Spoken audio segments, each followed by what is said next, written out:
Esse é o quinto de 12 estudos sobre o Espírito Santo.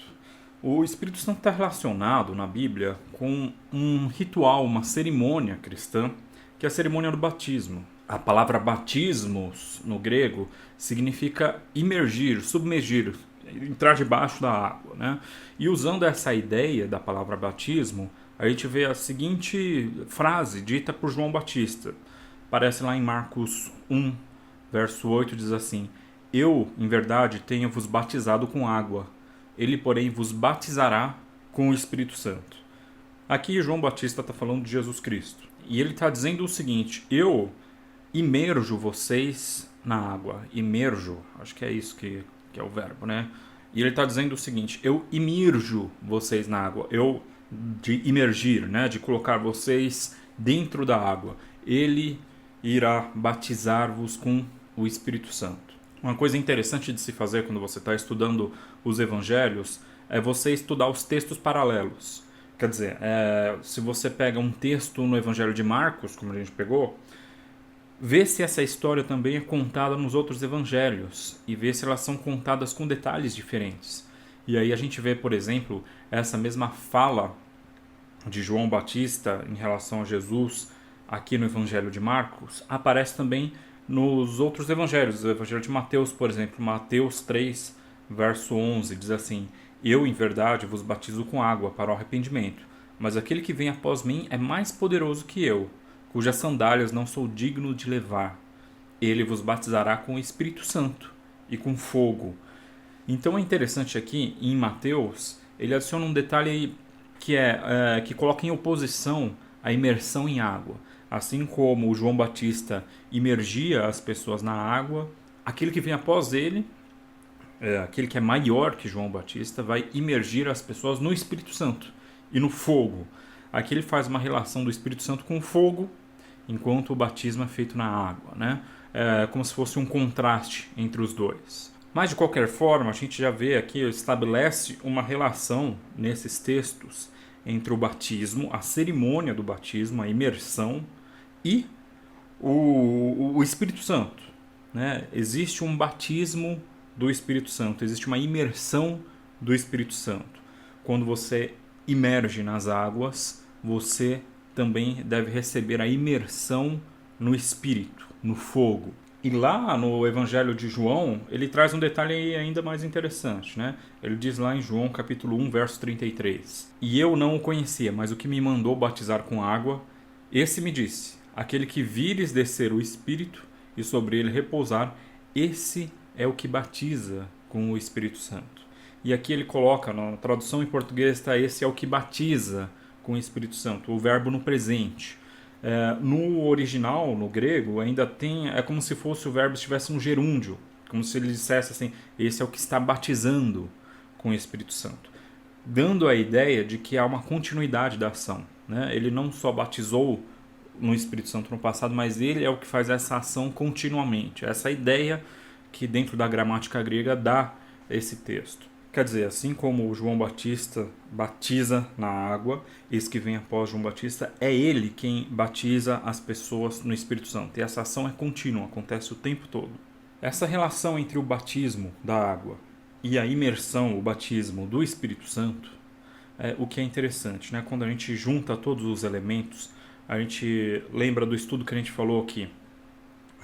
O espírito, a palavra espírito, tanto no hebraico quanto no grego, ela também tem o significado de vento. Então a gente vê aqui que o texto brinca com os diversos elementos da natureza, né? Ele imerge você na água, mas ele vai te imergir também no vento, no espírito, e também no fogo. Então existem essas imersões, né? A imersão na água, ela não está restrita só à água. Quando você é imerso na água, quando você é batizado na água, você também é imerso, você também é batizado no vento e no fogo, no Espírito Santo e no fogo. E lá em Atos 2, verso 38, diz o seguinte: Disse-lhes Pedro: Arrependei-vos, e cada um de vós será batizado em nome de Jesus Cristo, para perdão dos pecados, e recebereis o dom do Espírito Santo. Então esse recebimento do dom, esse batismo do Espírito Santo, ele está relacionado com o batismo da água. É uma coisa que acontece com todos os cristãos, né? Na verdade, a gente está acostumado a pensar no batismo do Espírito Santo como um evento específico e único, mas a gente vê que esse batismo no Espírito Santo é uma ação conjunta, é uma ação contínua e conjunta com o batismo da água.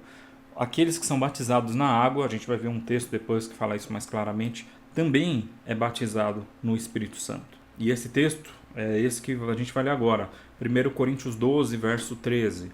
Pois todos nós fomos batizados em um Espírito. Todos nós, todos os cristãos, todos que fazem parte dessa assembleia, dessa comunidade, foram batizados no Espírito, formando um só corpo, quer judeus, quer gregos, quer servos, quer livres. E todos temos bebido de um Espírito. Quer dizer, todos os cristãos, para você se tornar cristão, você é batizado na água. Também os cristãos são batizados no Espírito, todos. Né?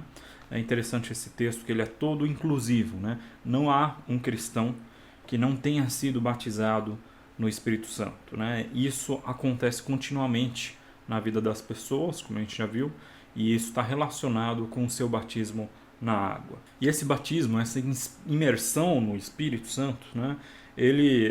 Essa ideia é trazida com uma expressão que aparece várias vezes na Bíblia, que é tal pessoa está cheia do Espírito Santo. Ela está cheia, é como se estivesse imersa no Espírito Santo.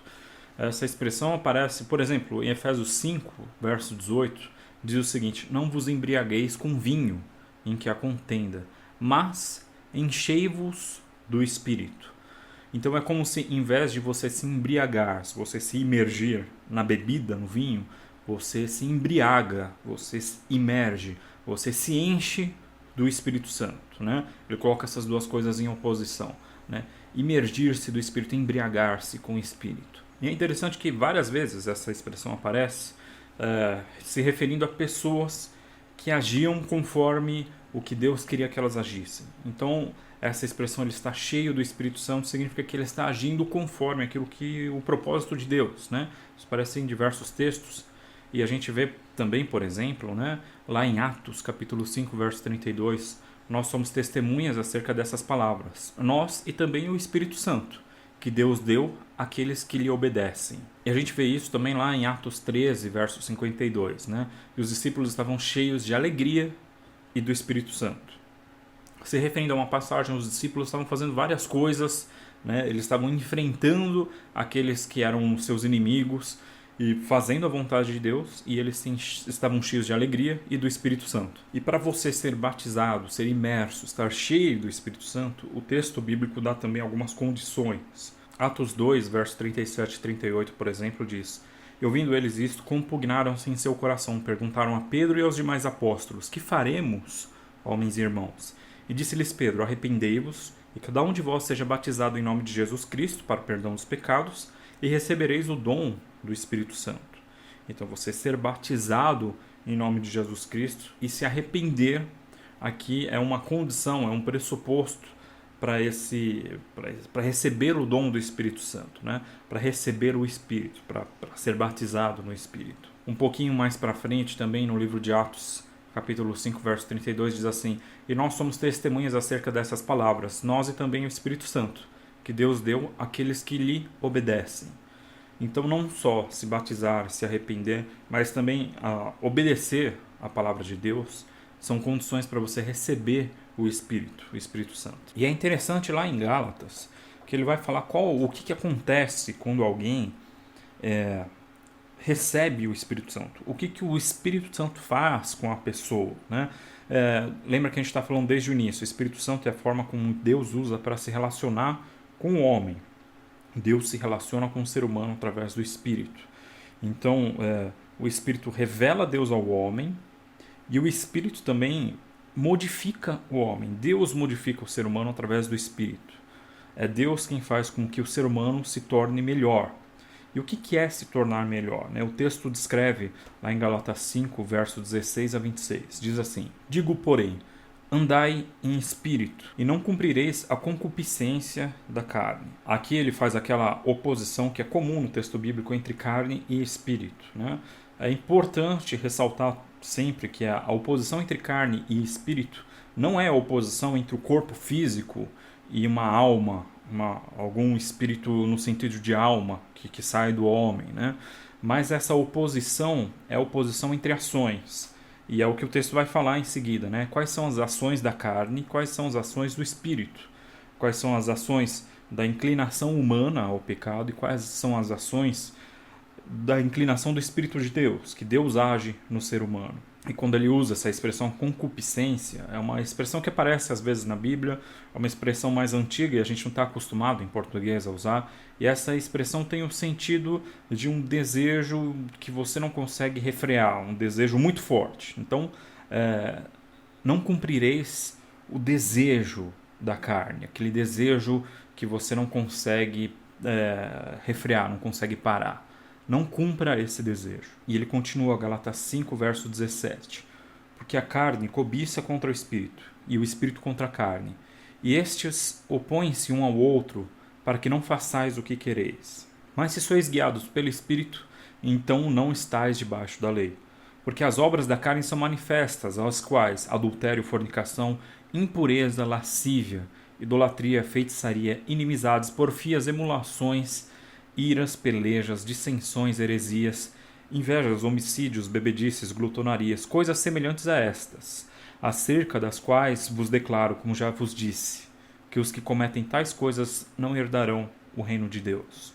E ele continua, qual é o oposto disso? O que o Espírito faz com o homem, né? E ele diz lá, mas o fruto do Espírito é amor, gozo, paz, longanimidade, benignidade, bondade, fé, mansidão, temperança, equilíbrio. Contra essas coisas não há lei. Então olha que interessante, ele fala que existem obras da carne e ele lista uma série de coisas. Ele fala o fruto do Espírito, né, no singular, um fruto só. E ele diz várias coisas, né? Então a gente vai ter um estudo mais para frente sobre o fruto do Espírito, mas a gente vê como esse fruto do Espírito ele se opõe às obras da carne. Aquele que está fazendo as obras da carne é julgado pela lei. Ele diz que você não deve estar debaixo da lei, porque aqueles que fazem essas coisas estão sendo julgados pela lei. E depois que ele fala o fruto do Espírito, ele termina dizendo contra essas coisas não há lei. Quem faz essas coisas não está sendo julgado pela lei, porque contra essas coisas não há lei. E ele vai encerrar dizendo, os que são de Cristo crucificaram a carne com suas paixões e concupiscências, os seus desejos. Se vivemos em espírito, andemos também em espírito. Não sejamos cobiçosos de vanglórias, irritando-os uns aos outros, invejando-nos uns aos outros. Então, o interessante nesse estudo que a gente vê sobre o batismo do Espírito Santo é o seguinte, né? A gente está acostumado a ouvir falar a ideia de que o batismo do Espírito Santo é um evento específico e único. E, de fato, na Bíblia, o Pentecostes, aquilo que aconteceu com os discípulos, lá em Atos 2, é chamado de batismo do Espírito Santo. Mas o batismo do Espírito Santo ele não se restringe àquele evento único e fechado, né? O batismo do Espírito Santo é uma coisa que acontece em continuidade na vida do cristão, daquele que segue as coisas de Cristo, né? O batismo do Espírito Santo produz frutos, e esses frutos eles são contínuos.